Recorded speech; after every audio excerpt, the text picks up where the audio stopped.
Dan musuh bersama itu kan hari ini kan dalam berbentuk stigma politik. Itu tapi jumlahnya tidak banyak, hanya elit saja. Publik secara umum suka. Bahwa kemudian tiba-tiba nama Anda itu masuk pada salah satu tokoh atau figur yang bisa dipertimbangkan untuk perpolitikan nasional pada tahun 2029.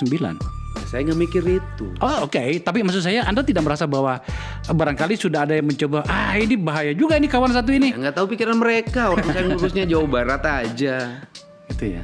Iya, itu pikiran mereka. Saya kan fokus ingin menyelesaikan. Saya kan dari dulu tertantang. Saya sebagai warga Jabar, pituin putra Jabar, ketika memimpin ingin dong provinsi yang saya tinggali dengan penduduk yang besar, dengan kekayaan alam yang luar biasa, ya harus punya martabat dan harga diri, itu aja.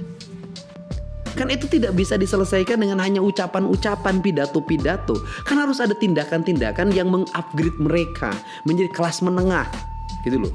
Bagaimana mereka menjadi kelas menengah di industri, bagaimana mereka menjadi kelas menengah di bidang sosial, bidang ekonomi, di bidang pertanian. Kan itu yang ada dalam pikiran saya. Dan untuk mendorong itu adalah manusianya, masyarakatnya harus dirubah mindsetnya, cara berpikirnya, cara bertindaknya.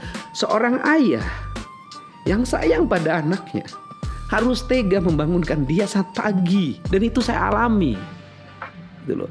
Nah, pengalaman saya itu andai kata waktu itu orang tua saya mengikutin saya pengen sepeda-sepedahan, SMP pengen naik motor, SMA pengen naik motor, pengen nonton kayak orang, pengen keliling ke sana kemari kayak orang, mungkin saya tidak seperti ini. Tapi karena bapak saya tegas, saya bisa seperti hari ini.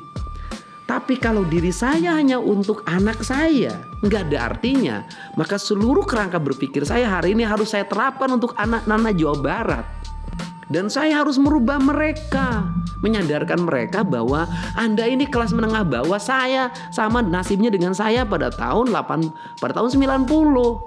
Anda harus bisa merubah diri Anda menjadi kelas menengah. Kalau ingin menjadi kelas menengah, maka cara berpikir dan bertindaknya harus menjadi kelas menengah. Kan ini yang ingin saya lakukan. Nah, persoalan yang saya lakukan kemudian mendapat arus gelombang perlawanan nggak ada masalah. Karena banyak anak yang didik oleh bapaknya juga melawan kok. Tetapi kan mesti saya lakukan sebagai pemimpin. Pak Gub, nah, agar rakyat Jawa Barat itu ke depan menjadi orang terhormat.